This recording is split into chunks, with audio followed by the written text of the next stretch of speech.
It's everyone's favorite song. Where will Bo go? And we do have a new contender in the mix. I would call them a new contender. Is that fair, guys? I mean, we didn't really think the Phillies were going to be serious. And from the article that Ken and Matt Geld put together in The Athletic, I think it should be taken somewhat seriously. The Phillies have been known to spend a pretty penny on players like this. So there is a little back and forth video exchange that is going to occur with these two. They'll have a little video conference call to talk about life and if they feel like there's a fit.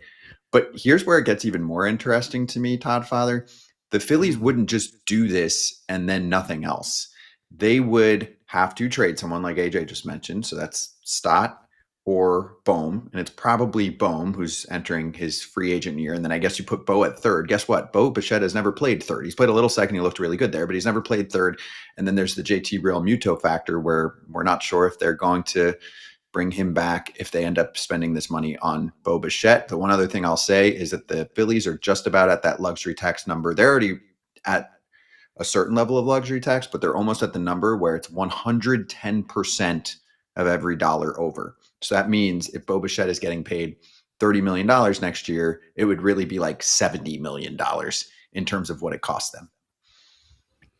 Yeah, and I think there's a lot of unknowns here. What do the Phillies want to do? Is there somebody that wants Alec Bohm? Is there an opportunity where they really think he fits well at third base? And I guess there's something to it because they did have a meeting. I think Bo would fit very well with this Philly team. I think they would help out substantially. But then there's a lot of different decisions that the Phillies are going to have to make too as well. His name has been out there for a while. There's been a couple guys, but Bo Bichette, I feel like is one of the most interesting guys out there. Lo and behold, because what he did in the playoffs, injured. I thought it was spectacular. He hit that big home run, even though they didn't win it. He's a guy. He's a team guy. He played second base to help his team win. Who wouldn't want him? I mean, who wouldn't want a guy like that? So he's going to be fully healthy coming into the season, and he's going to go out there and dominate, whatever team is going to pick him up. But yeah, seeing the Phillies kind of get after it a little bit here, it's inspiring. I know Kratzy's going to be happy about that to hear, but we'll see what happens with him. I know there's other teams lingering, but we're getting closer to spring training, guys. So either shit or get off the pot here. It's coming up soon. Agreed. Here's my question for you guys. We don't know what Bo's asking for. Okay. We don't know where will Bo go. We know that. The song says it. But we also don't know what he's asking for. My question on this whole thing is, and it's the same as kind of with Bellinger. Do guys sometimes in their agents overshoot their worth? Okay. And I'm not saying Bo's not worth a ton of money, but the way the Phillies can get in on this, if let's say Bo thought he was going to get 10 years, 350, but now all of a sudden that offer's not out there. And now it's 7 years, 200, right? So it cuts it down a little bit. I don't know because I've fought over this and I've seen some interesting thoughts on this online and stuff. And Bo's OPS is 806, which doesn't put him in that upper echelon of superstars, right? So maybe that's what's happened. I don't hope not because Bo's a great player, like Todd said, and I think he can bring a lot to a team, offensively, defensively, just pure being around the clubhouse. So I don't know if that's the case, but it's just an interesting. There's so many interesting case studies. Will Alex Bregman at his age get a long-term deal? What happens with Kyle Tucker because of all the questions with him? Right? It's an interesting case of what a club's value with these major free agents that are left, and what are the teams out there that are willing to go to their price. And as soon as one of them gets there, you would think these guys would sign. And as soon as one signs, I think you'll see an avalanche. For me, AJ, I love this because I do feel as if the Phillies have to do different, something different, right? I mean, if that means the pain of losing some guys that have been part of the core for a while, like Bohm and Real Muto is a big deal there. The pitchers love working with him. I know that would be complicated and difficult, but I just don't want to keep running out the same exact lineup if I'm Philadelphia.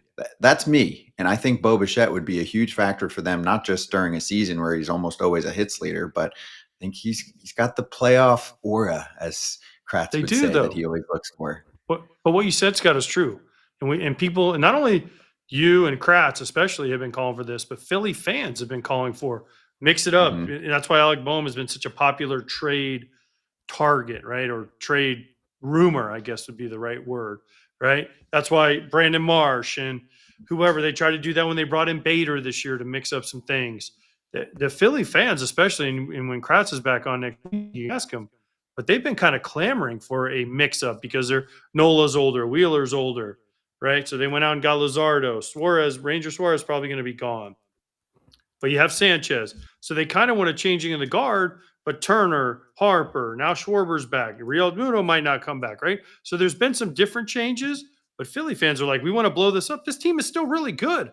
Let's not forget, this team is still really good. It's not like they finished in 5th place last year. It's not like they were the Rockies last year. They won the division. They lost to a Dodgers team that went on and won the World Series for the 2nd year in a row.